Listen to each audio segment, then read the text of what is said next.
السلام علیکم ورحمۃ اللہ وبرکاتہ۔ بسم اللہ الرحمن الرحیم۔ سامعین و ناظرین، نفحۃ الادب کے ترجمے کے 22 اسباق آپ کے سامنے پیش کیے جا چکے ہیں۔ آج کا ہمارا یہ ویڈیو اسی کتاب کے ترجمے کا سبق نمبر 23 ہے۔ تو آئیے ترجمہ شروع کرتے ہیں۔ بسم اللہ الرحمن الرحیم۔ سخاء بدوی، ایک دیہاتی کی سخاوت۔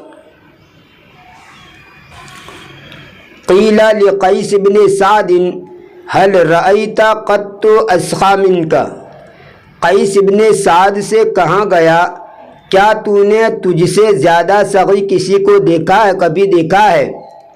هل رأیت قط اسخا منک،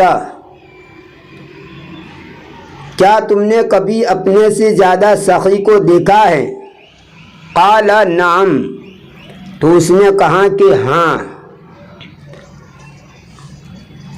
نزلنا بالبادیۃ علی امرأۃ، ہم جنگل میں ایک عورت کے یہاں مہمان ہوئے۔ نزل ینزل کا معنی اترنا، اور یہاں پر مہمانی کے طور پر اترنا یعنی مہمان بننا۔ نزلنا بالبادیۃ علی امرأۃ، ہم جنگل میں ایک عورت کے یہاں مہمان ہوئے، ایک عورت کے پاس قیام کیا۔ بادیتن جنگل، اس کی جمع آتی ہے بادیاتن اور بوادن، اور امراتن کا معنی عورت، اس کی جمع آتی ہے نساؤن۔ فجاء زوجها فقالت انه نزل بك ضیوف، پس اس کا شوہر آیا، اس نے کہا بلا شبہ تیرے پاس مہمان اترے ہیں، یعنی تیرے مہمان بنے ہیں، تمہارے پاس کچھ مہمان آئے ہیں۔ انہو میں ضمیر شان ہے، یعنی یہ کسی کی طرف لوٹتی نہیں ہے۔ کبھی کبھی ایک ضمیر آتی ہے، اس کا کوئی مرجع نہیں ہوتا، اس کو ضمیر شان کہتے ہیں اگر مذکر کی ضمیر ہو، جیسے انہو، اور اگر مؤنث کی ضمیر ہو انہا تو اس کو ضمیر قصہ کہا جاتا ہے۔ تو ضمیر شان مذکر کے لیے مذکر کی ضمیر کو کہتے ہیں، اور ضمیر قصہ مؤنث کی ضمیر کو، اور اس کا کوئی مرجع نہیں ہوتا۔ تو یہاں پر یہ انہو کی جو ضمیر ہے اس کا کوئی مرجع نہیں ہے، یعنی کسی کی طرف لوٹتی نہیں ہے۔ انہو نزل بک ضیوف، تمہارے پاس کچھ مہمان آئے ہیں۔ فجاء بناقۃ فنہرہا، پس وہ ایک اونٹنی کو لایا اور اس کو ذبح کیا۔ وقال شأنکم، اور ذبح کر کے کہا لو اس کا جو چاہے کرو، یعنی جس طرح چاہو کھاؤ۔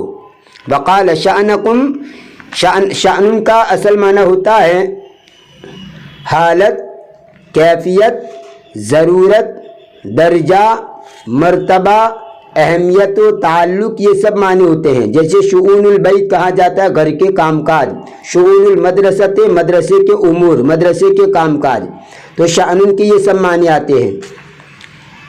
یہاں پر ترجمہ کریں گے وقال شأنکم، اور اس نے کہا کہ اس کا جو چاہے کرو، یعنی اونٹنی پیش کر کے ذبح کر کے کہا تم جو چاہے کرو، یعنی تمہاری حالت پر چھوڑا۔ شأنکم یعنی تمہاری حالت پر چھوڑا۔ فلما کان من الغد جاء بأخرى فنہرہا، پھر جب اگلا دن ہوا تو وہ دوسری لایا، یعنی دوسری اونٹنی لایا، فنہرہا، پھر اس کو ذبح کیا۔ وقال شأنکم، اور کہا کہ کھاؤ جو چاہو کرو۔ فلما کان من الغد وقال شأنکم،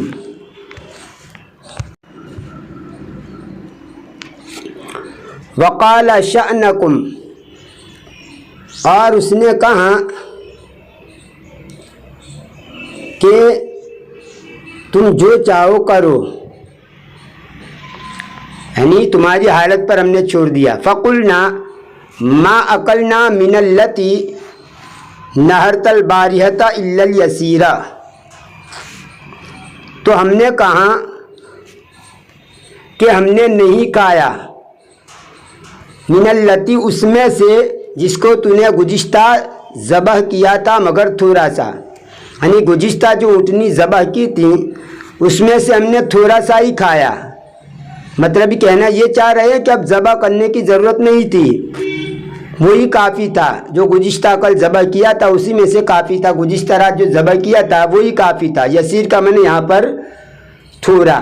ویسے یسیر کا معنی آسان کے بھی ہوتا ہے، یسیر کا ایک ترجمہ ہوتا ہے آسان، لیکن یہاں پر یسیر کا معنی تھوڑا اور ایک یسیر کا معنی معمولی. تھوڑا، آسان، معمولی، یہاں تھوڑا ترجمہ کریں گے. بس ہم نے کہا کہ ہم نے نہیں کھایا اس اونٹنی میں سے جس کو تو نے گزشتہ رات ذبح کیا تھا مگر تھوڑا ہی. فقال انی لا اطعم الضیاف الا الغریزہ، تو اس میزبان نے یہ کہا کہ بلا شبہ میں میرے مہمانوں کو نہیں کھلاتا ہوں مگر تازہ گوشت. غریزن کہتے ہیں تازہ گوشت کو، اور ضیفن کا معنی مہمان، اس کی جمع آتی ہے اضیاف اور ضیوف، دو جمع آتی ہے اضیاف اور ضیوف. فبقینا ایاما والسماء تمطر وهو يفعل كذلك، پھر ہم چند روز اس حال میں رہے کہ آسمان سے پانی برس رہا تھا اور وہ ایسا ہی کرتا رہا، یعنی ہر روز ایک اونٹنی ذبح کرتا تھا اور ہمارے سامنے پیش کرتا تھا. فلما اردنا الرحیل ودانا 100 دینار فی بیتہ، پھر جب ہم نے سفر کا یعنی کوچ کرنے کا ارادہ کیا تو ہم نے اس کے گھر میں 100 دینار رکھے. جب ہم نے روانگی کا ارادہ کیا تو ہم نے اس کے گھر میں 100 دینار رکھے. وقلنا للمرأة اعتذری عنا الیہ، اور ہم نے عورت سے کہا کہ ہماری طرف سے اس کے سامنے عذر پیش کر دینا. اعتذر یعتذر اعتذارن کا معنی عذر پیش کرنا. جیسے قرآن کریم کے 11ویں پارے کے اندر شروع میں یعتذرون الیکم اذا رجعتم الیہم، کہ وہ تمہارے سامنے عذر پیش کریں گے جب تم لوٹو گے اذا رجعتم الیہم، ان کے پاس. ومضینا، اور ہم چلے گئے. مدا عمدی مدین کا معنی گزرنا بھی آتا ہے، یہاں پر اس کا معنی ہوتا ہے چلے گئے. فلما ارتفع النہار اذا برجل یسیح خلفنا قفوا ایھا الرکب اللئام، پس جب دن چڑھ گیا، یعنی دن چڑھ گیا یعنی 12 بجے وغیرہ کا جو ٹائم ہوا اس کو کہا جاتا ہے دن چڑھنا. فلما ارتفع النہار، پھر جب دن چڑھ گیا تو اچانک ایک آدمی کو دیکھا کہ وہ یعنی مراد یہی مہمان، یہ میزبان. اچانک آدمی کو دیکھا اس میزبان کو کہ وہ چیختا ہے ہمارے پیچھے چیخ کر کہہ رہا ہے قفوا ایھا الرکب اللئام، ٹھہر جاؤ اے کمینے قافلے والو، اے کمینے قافلے والو ٹھہر جاؤ. لئیم کی جمع ہے لئامن، کمینہ، نیچ، اور رکبن اور رکبانن، یا رکبن ہے اور رکبانن بھی آتا ہے. رکبن اور رکبانن ان دونوں کا معنی ہوتا ہے قافلہ. آتیتمونا ثمن قرانا، تم نے ہم کو ہماری مہمانی کا ثمن دیا. قرا کا معنی مہمانی کے لیے جو کھانا پیش کرتے ہیں اس کو کہا جاتا ہے قرا. تم نے ہم کو دیا ہماری ضیافت کی قیمت. ثم لحقنا، پھر وہ ہمارے پاس لاحق ہو گیا. لحق یلحق، لحوقن کا معنی مل جانا، لاحق ہو جانا. پھر وہ ہمارے ساتھ مل گیا یعنی ہم سے آ ملا. فقال، پھر اس نے کہا خذوہ، اخذ یا خذو سے خذو یہ جمع مذکر امر کا جمع مذکر حاضر کا صیغہ ہے، تم اس کو لے لو. نہیں لوگے تو کیا کروں گا؟ وَإِلَّا تَعَنْتُكُمْ بِرُمْحِ، ورنہ میں تم کو میرے نیزے سے مار ڈالوں گا۔ تعان یطعن طعنن بالرمح، نیزہ مارنا، خنجر وغیرہ مارنا، یعنی لے لو ورنہ میں تم کو میرا نیزہ ماروں گا۔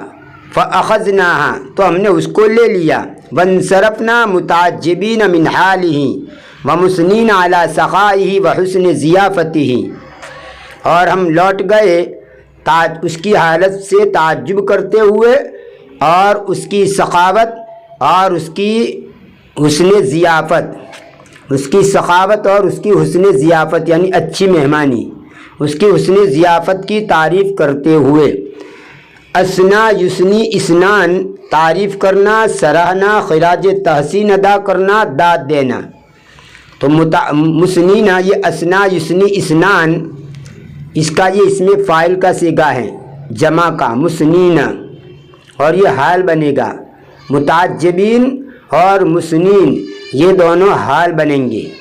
انصرفنا، ہم لوٹ گئے، تو یہ جو ضمیر نا، ہم لوٹے، اس کا یہ حال بنے گا۔ کس حال میں لوٹے؟ تعجب کرتے ہوئے اس کی حالت سے اور اس کی سخاوت اور اس کی حسن ضیافت کی تعریف کرتے ہوئے۔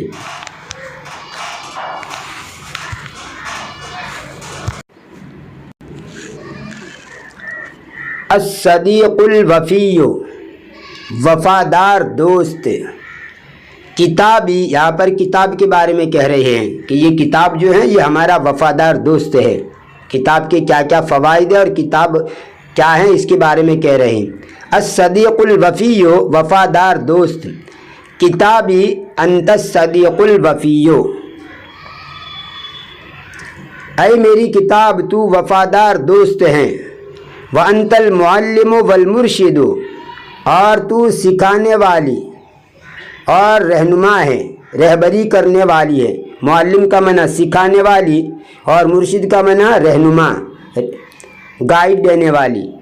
بنورک اسعی لنیل الکمال، تیری ہی روشنی کے ذریعے میں کمال کو پانے کے لیے کوشش کرتا ہوں۔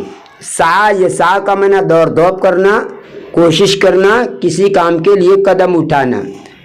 میں کمال کو، نالا ینال نیلن کا معنی پانا، حاصل کرنا۔ تیرے ہی روشنی کے ذریعے میں کمال کو حاصل کرنے کے لیے قدم اٹھاتا ہوں یا دوڑ دھوپ کرتا ہوں۔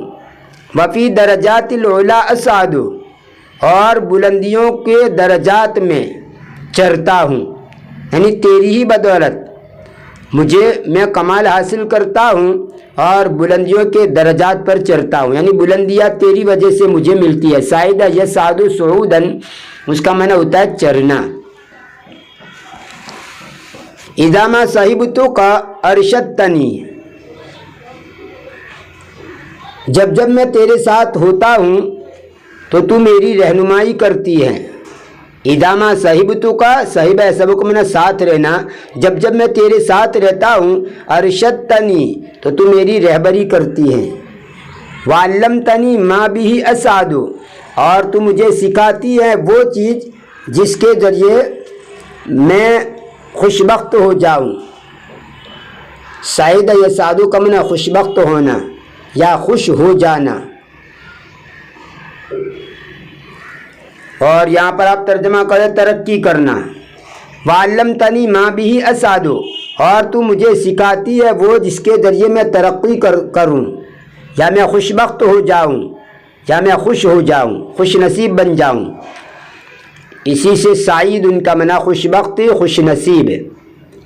فانت رفیقی فی وحدتی، تو تنہائی میں میرا دوست ہے، تو تنہائی میں میری دوست ہے۔ فانت رفیقی فی وحدتی، تو تنہائی میں میری دوست ہے۔ اذا ما طلبتک لا تبعد، جب جب میں تجھے طلب کرتا ہوں تو تو دور نہیں ہوتی۔ تحدثنی بالحدیث الشہی، تو میرے سامنے مزیدار بات بیان کرتی ہے،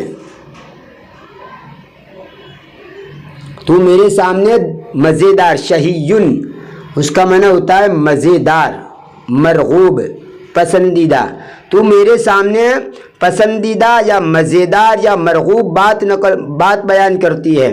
وَتُخْبِرُنِي بِالَّذِي أَنشُدُ، اور تو مجھے خبر دیتی ہے اس چیز کی جس کو میں تلاش کرتا ہوں۔